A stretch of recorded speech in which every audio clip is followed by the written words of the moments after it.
కానీ నేను వాళ్ళని పట్టుకునే టైంకి భీమ్ సింగ్ వచ్చి మెయిన్ ఆన్ చేశాడు. అప్పుడు వాళ్ళు పారిపోవడానికి సులువైంది. అదే కనుక చీకటిగా ఉండుంటే ఖచ్చితంగా నేను గాని మన వాళ్ళు గాని వాళ్ళని పట్టుకుని ఉండేవాళ్ళం. ఇందులో నేను ఉద్దేశపూర్వకంగా చేసిందైతే ఏమీ లేదు మేడం. మరి మన వాళ్ళకి వాళ్ళు అటువైపే వెళ్లారని నువ్వెలా చెప్పగలిగావు? మన డాక్టర్స్ కాలనీ మొత్తం మీద తప్పించుకోవడానికి సులువుగా ఉన్న ప్రాంతం ఆ సమాధులు ఒక్కటే మేడం. అందుకే నేను అటుగా వెళ్తే నా తల పగలగొట్టి వాళ్ళు తప్పించుకున్నారు. అదే నేను మన వాళ్ళతో చెప్పాను. నువ్వు ఎంత కన్వీనియంట్గా చెప్పినా నాకు నమ్మాలనిపించట్లేదురా.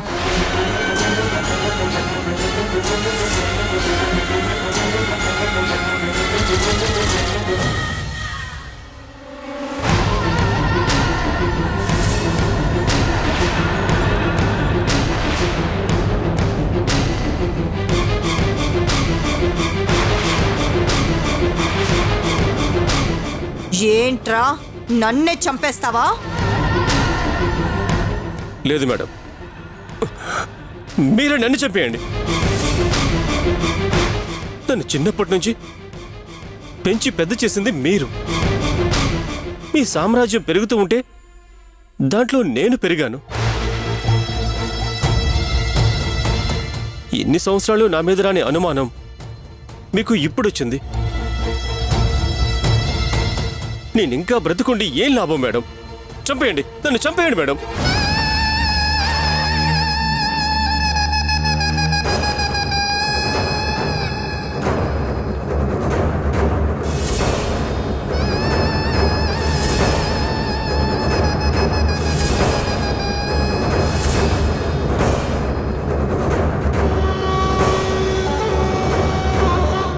నేను జనరల్గా మనిషిని అస్సలు నమ్మనురా. నీ విషయంలోనూ అంతే.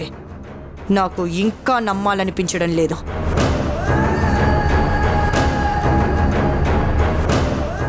సరే, నీ తప్పు లేదు అని చెప్పావు కదా, వెళ్ళు. ఏదైనా తేడా జరిగితే నిన్ను ఒక్కనే కాదు, ఈసారి మీ ఇంట్లో ఎంతమంది ఉంటే అంతమందిని చంపేస్తాను.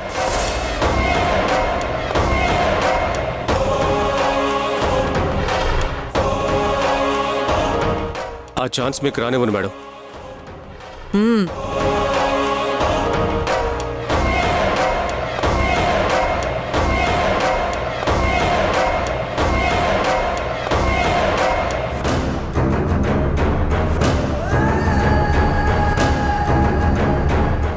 నా జోలికి, నా ఫ్యామిలీ జోలికి వస్తే ఆ రోజే నీకు ఆఖరి రోజు అవుతుంది ఊర్మిళ. నేను చావడానికైనా చంపడానికైనా ఎప్పుడూ భయపడను. ఎందుకైనా మంచిది అక్క వాళ్ళని జాగ్రత్తగా ఉండమని చెప్పాలి.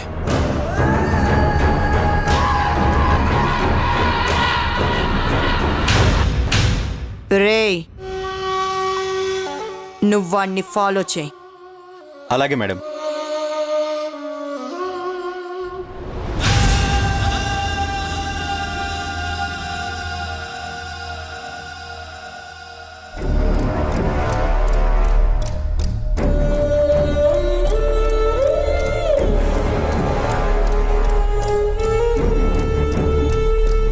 యశోద, ఎందుకలా డల్గా ఉన్నావు? హరి, నిజం చెప్పాలంటే నేను పాప కోసమే బతుకుతున్నాను. నా జీవితం గురించి నేను ఆలోచించుకోవడం మానేశాను. ఇప్పటికే నా జీవితం ఎలాగో అంతు చిక్కని ప్రశ్నలతో ఉండిపోయింది. కానీ నా పాప అయినా ఆనందంగా ఉండాలి అని కోరుకుంటున్నాను. ఇప్పుడు ఏమైంది యశోద? పాప రాత్రి సోఫాలో నుండి కింద పడింది. పాపనల్లా చూస్తే నా మనసు తల్లడిల్లిపోయింది. పాపకి ఇప్పుడు ఎలా ఉంది? పర్వాలేదు హరి.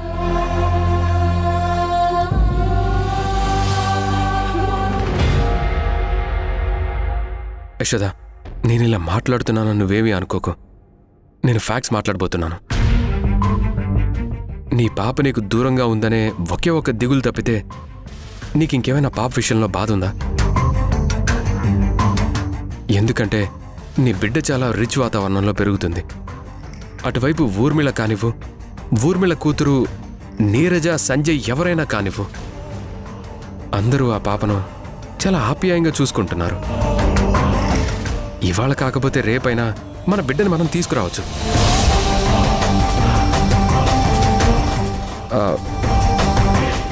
సారీ, నీ బిడ్డని.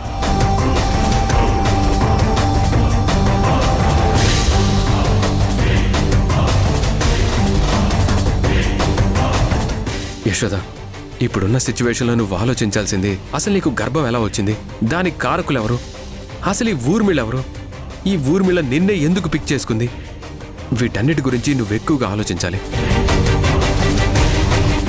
అసలు ఊర్మిళెవరో తెలిస్తే మా అమ్మతో సహా చాలా నోర్లు మనం మూయించొచ్చు. ముందు దాని గురించి ఆలోచించు. నువ్వన్నది నిజమే హరి, కానీ నా బిడ్డ గురించి ఆలోచించకుండా నేను ఎలా ఉండగలను? ఉండాలి యశోద. కొన్ని రోజులైనా నువ్వు అలాగే ఉండాలి.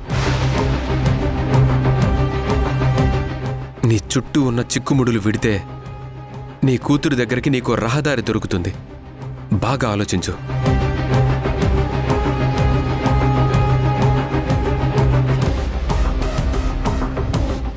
అలాగే హరి, ఆలోచిస్తాను. ఇప్పటికైతే నేను ఒకసారి వెళ్ళి పాపను చూసేస్తాను. సరే పద, నేను నిన్ను డ్రాప్ చేసి వెళ్తాను.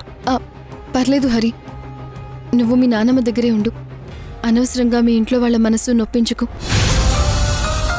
నువ్వు మీ నాన్నమ్మ గురించి, మీ అమ్మ గురించి మాత్రమే ఆలోచించు. నేను ఊర్మిళ గురించి ఆలోచిస్తాను. నువ్వు నాతో మాట్లాడడం, నాతో ఇలా తిరగడం అత్తయ్య వాళ్ళకి ఇష్టం లేదు. నువ్వు నాతో వచ్చినా అత్తయ్య వాళ్ళు ఫీల్ అవ్వకూడదు అనుకుంటే నువ్వు చేయాల్సిన పని ఒకటి ఉంది. ఏంటది? నువ్వు వాళ్ళు చూసిన అమ్మాయిని పెళ్లి చేసుకోవాలి.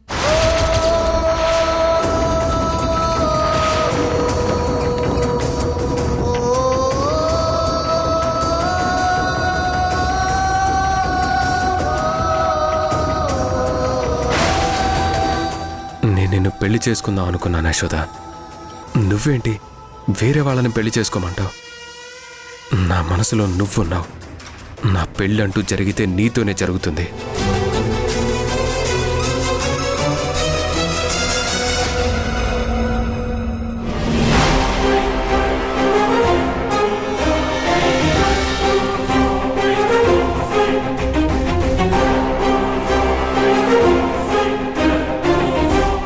యశోదని పట్టుకోవడానికి చూసి సుబ్బరాజు దెబ్బలు తిన్నాడు. అయినా గాని సుబ్బరాజు మీద మేడంకి ఎందుకు అనుమానం వచ్చింది?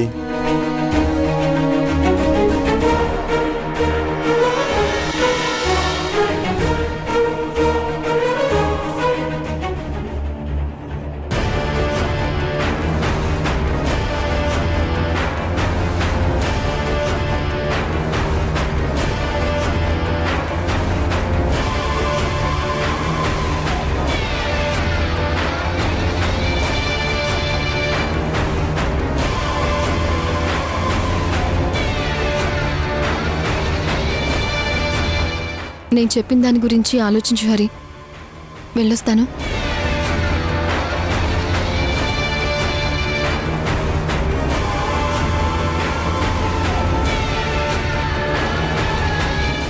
సుబ్బరాజ్ గారు,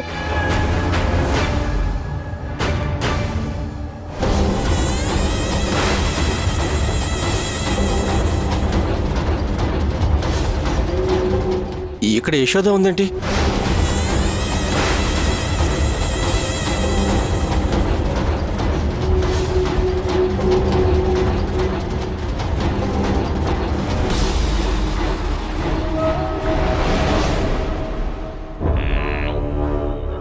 హరి, సుబ్బరాజ్ గారు, నేను చెప్పాను కదా, దేవకి వదిన వాళ్ళ అన్నయ్య.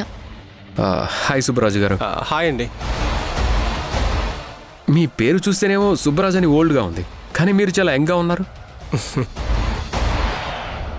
సుబ్బరాజ్ గారు, నేను చెప్పాను కదా, ఈయనే హరివిఠల్, నా చిన్నప్పటి ఫ్రెండ్. సరే యశోద, మీరు మాట్లాడుకుంటూ ఉండండి. నాకు చిన్న పని ఉంది, నేను వెళ్తాను. టాబ్లెట్స్ వేసుకున్నారా? షాప్ ఏమంది కదా. షాప్ మీదని తగిలిన గాయానికి తెలియదు కదా. తగ్గిపోవడానికి టాబ్లెట్స్ వేసుకుంటేనే కదా తగ్గుతుంది, చూస్తే కాదు.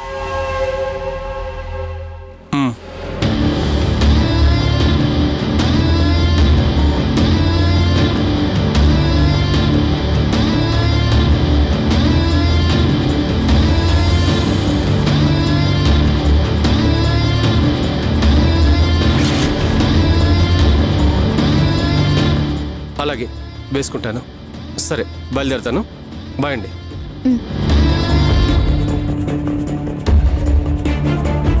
Hello sir. వీడేంటి నన్ను గుర్తుపట్టాడా? వీడు నేను యశోద వాళ్ళని కలిసి మాట్లాడుకున్నామని మేడంకి చెప్తే ఇంకేమైనా ఉందా? మిమ్మల్ని ఎక్కడో చూసినట్టుంది సార్. మీ తాడేపల్లిగూడవా? లేదు సార్, సిద్దిపేట. అవునా? హ, అయితే నేను తాడేపల్లిగూడ నుంచి ఈ రోజే వచ్చాను. నన్ను నువ్వు ఎలా చూస్తావు? లేదు సార్, మిమ్మల్ని ఎక్కడో ఇక్కడే దగ్గరలో చూసినట్టున్నాను సార్. ఛాన్సే లేదు, కానీ మీరు వెళ్ళండి, నాకు పని ఉంది.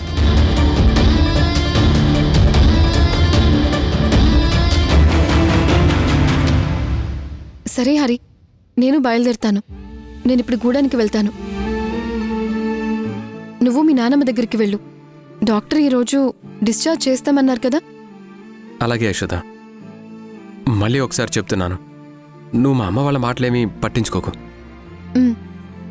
వెళ్తాను.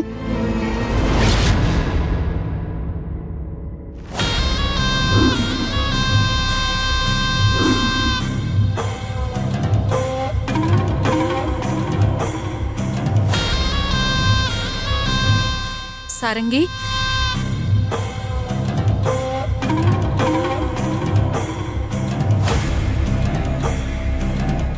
నిన్ను ఆ యశోదమ్మని నిజంగా మన కొండదేవరే కాపాడాడే. ఇక నుంచైనా నువ్వు ఆ యశోదమ్మ చాలా జాగ్రత్తగా ఉండాలి. ఆ రాక్షసి ఖచ్చితంగా నీ గురించి వెతికిస్తుంది. ఆ ఊర్మిళ మమ్మల్ని పట్టుకునేలోపు మేమా ఊర్మిళని చంపేస్తాం. ఆవేశపడకే. ఇలా ఆవేశపడితే ఏది సాధించలేం. 1కి 10 సార్లు ఆలోచించు తల్లి. నువ్వు వేటకు వెళ్ళి కుందేల్ని వేటాడేటప్పుడు ఎంత ఏకాగ్రతతో ఉంటావో, ఎంత ఓపికతో ఉంటావో, అట్లాంటిది ఇప్పుడు మీరు వేటాడేది సింహాన్ని. అలాంటప్పుడు ఇంకెంత జాగ్రత్తగా ఉండాలి, ఎంత ఓర్పుతో ఉండాలి. ఒకసారి ఆలోచించండమ్మా. మీరు పొరపాటున చిన్న తప్పు చేసినా ఆ రాక్షసికి దొరికిపోతారు. నా మాట వినండి.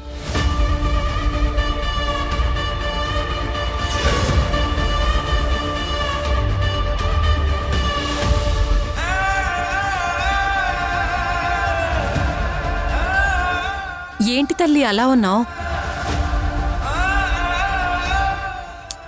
నాకిప్పుడు ఏం చేయాలో అర్థం కావడం లేదు కోయిలి.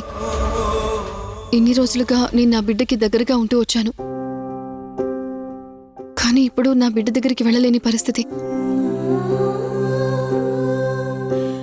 ఖచ్చితంగా ఊర్మిళ సీసీ కెమెరాలను చూసే ఉంటుంది. మేమొచ్చామని కన్ఫర్మ్ చేసుకుని ఉంటుంది. అంతేకాదు, ఆ రాక్షసి నా మీద కోపంతో నా బిడ్డనేమైనా చేస్తుందేమోనని భయం వేస్తోంది.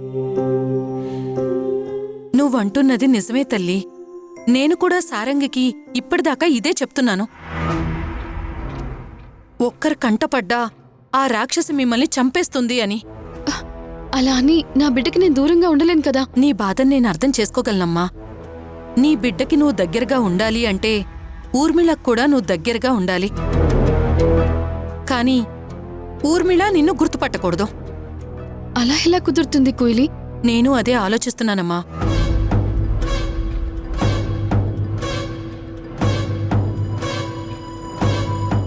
తల్లి, నీ వేషం మార్చుకో తల్లి. వేషమ్మా? వేషం మార్చుకోవడం ఏంటి? అదెలా? మాలాగే వేషం మార్చుకో. మా తీరే కట్టు బొట్టు వేషం మార్చుకో. అప్పుడా ఊర్మిళ కూడా నిన్ను గుర్తుపట్టదు తల్లి. అది సాధ్యమేనా కోయిలి? ఆ విషయంలో నువ్వు కంగారు పడకు తల్లి, నేనున్నానుగా. అచ్చం మాలాగే తయారు చేస్తాను. మా మాట పలికే విధానం చెప్తాను, అట్టాగే పలుకు.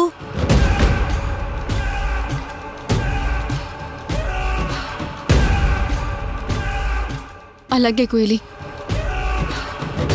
పొరపాటున నిన్ను ఊర్మిళ గుర్తుపడితే అక్కడే చంపేస్తుంది.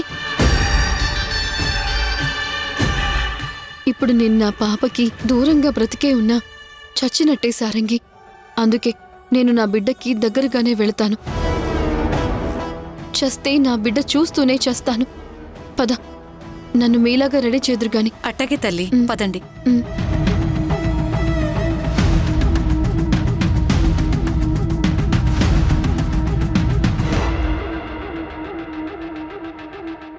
ఏం మాట్లాడుతున్నావు అన్నయ్య? అవును దేవకి, నాకెందుకో హరివెట్టల్ని యశోద పెళ్లి చేసుకుంటుందేమో అని భయంగా ఉంది. అది చేసుకోవాలన్నా వాడు చేసుకోవాలి కదరా. యశోద ఎవరికో బిడ్డను కన్నదన్న విషయం ఆ హరివిటల్కి తెలీదా ఏంటి? తెలుసు దేవకి, నువ్వు మర్చిపోయావేమో. మొన్న వాడు యశోదని డ్రాప్ చేసి వెళ్ళిన రోజు ఆ హరివెట్టెల గురించి మనకి చెప్పింది కదా, మర్చిపోయావా?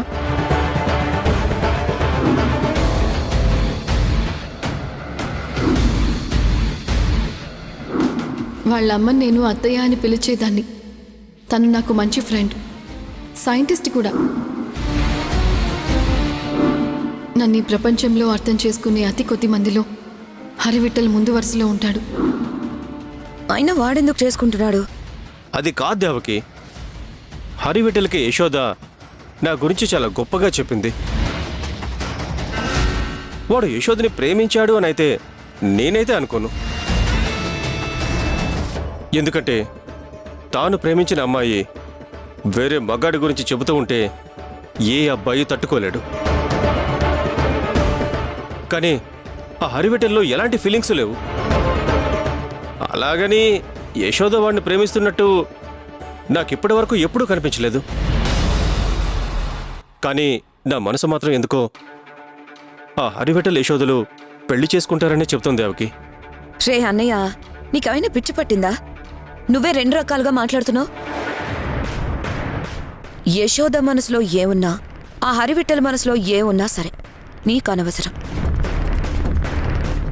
నీకు కావాల్సింది నీకు యశోదకి పెళ్లి జరగడం. ఇప్పుడు రోజులు మారాయిరా. ఇంతకు ముందులాగా ఒకరే భర్త ఒకరే భార్య అనే నినాదాలలో ఎవ్వరూ లేరు. భర్త దూరం అయితే భార్య రెండో పెళ్లి చేసుకుంటుంది, భార్య దూరం అయితే భర్త రెండో పెళ్లి చేసుకుంటున్నాడు. పైగా యశోద విషయంలో యశోదకి పెళ్లి కాలేదు, కానీ తల్లయింది. హరివిట్టల ఆ మ్యాటర్ని పెద్ద సీరియస్గా తీసుకున్నట్టు లేడు. యశోద కూడా కొన్ని రోజుల్లో అది మర్చిపోవచ్చు. కాకపోతే నాకిక్కడొచ్చే ఒక పెద్ద అనుమానం ఏంటంటే, వాడు పెద్ద సైంటిస్ట్, డబ్బుంది, కానీ యశోద వెనకెందుకు పడుతున్నాడు? వాడు కోరుకుంటే 100 మంది అమ్మాయిలు క్యూలో ఉంటారు. అయినా సరే యశోద వెనకే పడుతున్నాడు అంటే యశోద గురించి వాడికి ఏదో తెలుసుండాలి. లేదా యశోద పేరు మీద 100 కోట్ల ఆస్తుందని వాడు గ్రహించుండాలి. అందుకే వాడు ఆ యశోద వెనుక పడుతున్నాడు. లాభం లేదనయ్యా, అతి త్వరలో నీకు ఆ యశోదకి పెళ్లి చేసేయాలి. పరిస్థితులు మన చేయి దాటిపోకూడదు. పొద్దున్నైతే నాకొక్కసారిగా గుండె ఆగిపోయింది. దేనికి దేవకి? పొద్దున్న మీ బావ యశోద పేరు మీద, మీ బావ పేరు మీద ఉన్న 100 కోట్ల ఆస్తికి సంబంధించిన డాక్యుమెంట్స్ చూడబోయాడు. నానా అబద్ధాలు ఆడి మీ బావని ఆ డాక్యుమెంట్స్ చూడకుండా చేశాను. మంచి పని చేశావు. సరే, ఆ హరివిట్టల్ని ఒక కంట కనిపెట్టావు. మీ ఇద్దరి పెళ్లి జరిగే వరకు వాళ్ళిద్దరూ ఎక్కువ దగ్గర కాకూడదు. అదంతా నీ చేతిలోనే ఉంది దేవకి. నేను మాత్రం ఎంతసేపు యశోదను ఆపగలను? నువ్వైతే ఏదో ఒకటి చేసి ఆపగలవు. నేను చూసుకుంటాను. మీ బావ ద్వారా అయినా నరుక్కొచ్చి మీ పెళ్లి నేను చేస్తాను.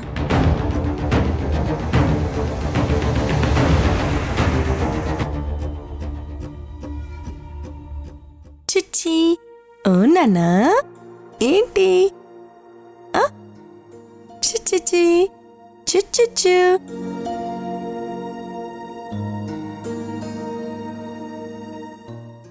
జో ఆ యశోద నీరజతో పాప కోసం మళ్ళీ వస్తాను అని చెప్పింది కాబట్టి ఖచ్చితంగా వస్తుంది.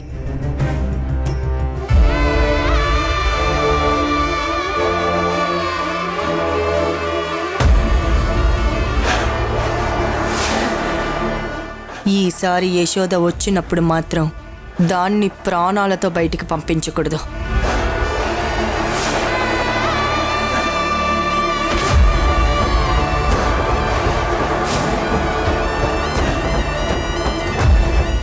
యశోద ఎక్కడున్నావే?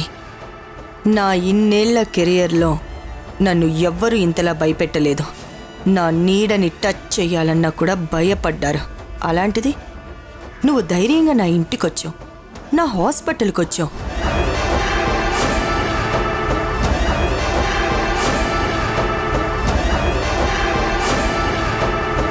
అంటే నా కూతురు దగ్గరున్నది నీ బిడ్డే అని నీకేమైనా అనుమానం వచ్చిందా?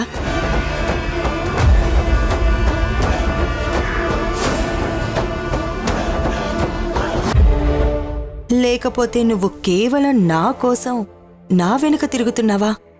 ఏదేవైనా సరే నువ్వు బ్రతికుండటం మాత్రం నాకు ఏ రోజుకైనా ప్రమాదమే.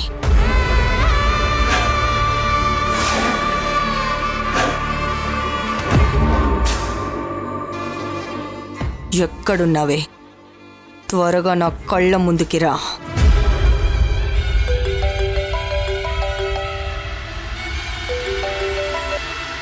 హలో, నేను సెక్యూరిటీని మాట్లాడుతున్నాను. ఇక్కడ ఎవరో సోది చెప్పుకునే అమ్మాయి వచ్చింది మేడం. అవునా? ఎవరది? ఇంతకుముందు ఎప్పుడైనా చూసావా? లేదు మేడం, రాత్రి జరిగిన దాని గురించి కూడా ఏదో మాట్లాడుతుంది. సరే, లోపలికి పంపించు. అలాగే మేడం.